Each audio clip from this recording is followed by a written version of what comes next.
പച്ചക്കറികൾ കൊണ്ട് അത്ഭുതങ്ങൾ തീർക്കുന്ന ഒരു റിട്ടയർഡ് ടീച്ചറെ ആണ് ഇന്ന് പരിചയപ്പെടുത്തുന്നത്.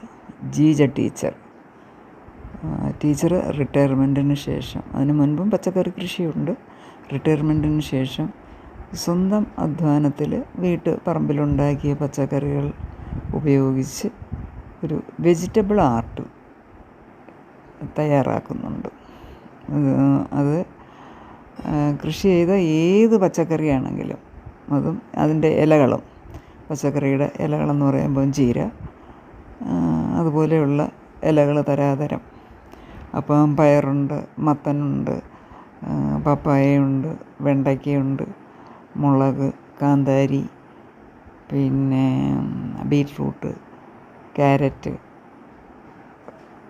അങ്ങനെ എന്തൊക്കെ വീട്ടിൽ വിളയുമോ അതെല്ലാം ഉപയോഗിച്ച് തരാതരം അതിൽ കിളികളുണ്ട്, ചെറിയ ചെറിയ മൃഗങ്ങൾ മുയലും അതുപോലെ വരയ്ക്കുന്നുണ്ട്.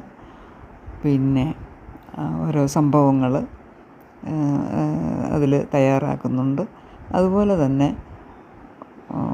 പ്രത്യേകമായി ആചരിക്കുന്ന ദിവസങ്ങൾ, ചില ബർത്ത്ഡേകൾ, നമ്മുടെ ദൈവസങ്കല്പങ്ങൾ, ദൈവങ്ങളുടെ രൂപങ്ങൾ, ഗാന്ധിജി, അങ്ങനെ വിവിധങ്ങളായ ധാരാളം കലാരൂപങ്ങൾ ടീച്ചർ പച്ചക്കറി കൊണ്ടുണ്ടാക്കുന്നുണ്ട്. ഇന്ന് അതാണ് ഇവിടെ പരിചയപ്പെടുത്തുന്നത്. എല്ലാവർക്കും നമസ്കാരം. എൻ്റെ വെജിറ്റബിൾ കൃഷിയെക്കുറിച്ചും വെജിറ്റബിൾ ആർട്ടിനെക്കുറിച്ചും കുറച്ച് കാര്യങ്ങൾ പറയണമെന്ന് എൻ്റെ കൂട്ടുകാരി സഫിയ എന്നോട് ആവശ്യപ്പെട്ടു.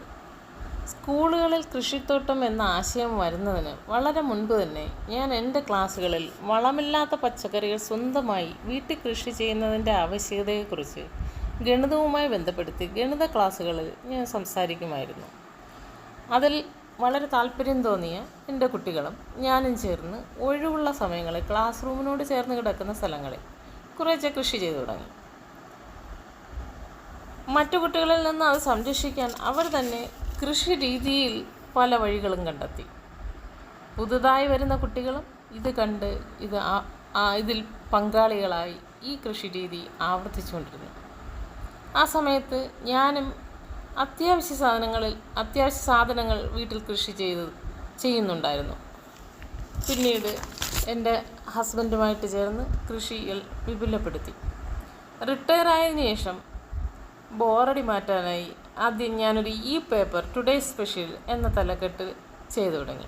പിന്നീട് പച്ചക്കറികളുടെ വിളവെടുപ്പ് കൂടുതലായപ്പോൾ അത് മറ്റുള്ളവരിൽ പ്രചോദനം ഉണ്ടാക്കുന്നതിനായിട്ട് അവ ക്രമീകരിച്ച് ചിത്രരൂപത്തിൽ ഞാൻ ചെയ്തു തുടങ്ങി. ധാരാളം സുഹൃത്തുക്കളും പഞ്ചായത്ത് അധികൃതരും എൻ്റെ പച്ചക്കറി ചിത്രരചനയെ പ്രോത്സാഹിപ്പിച്ചു. ഇപ്പോൾ കുറച്ച് മടിയൊക്കെ ആയി തുടങ്ങി. എങ്കിലും 500-ലധികം ചിത്രങ്ങൾ ഞാൻ ചെയ്തു കഴിഞ്ഞു. ഓരോ ദിവസത്തിൻ്റെയും പ്രാധാന്യം ഓർമ്മിപ്പിച്ചുകൊണ്ടുള്ള ചിത്രങ്ങൾ ചെയ്തു കഴിഞ്ഞു. കുറച്ച് മടിയോടെ ആണെങ്കിലും അതിപ്പോഴും ഞാൻ ചെയ്തുകൊണ്ടിരിക്കുന്നു. എൻ്റെ പച്ചക്കറി കൊണ്ടുള്ള ചിത്രങ്ങൾ ആസ്വദിച്ച എല്ലാവർക്കും നന്ദി.